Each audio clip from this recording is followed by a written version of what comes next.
Crying in H mart বইয়ের পর্যালোচনা। আপনি কি খাদ্য, স্মৃতি এবং শোকের এক গভীর মেলবন্ধন অন্বেষণ করতে চান?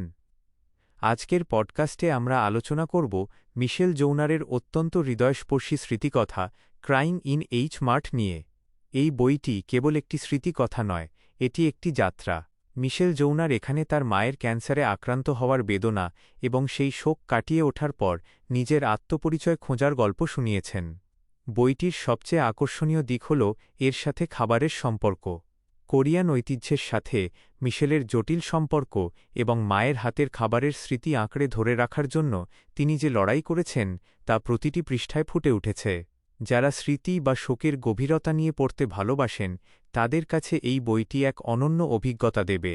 লেখকের লেখনী অত্যন্ত স্বচ্ছ এবং প্রাণবন্ত।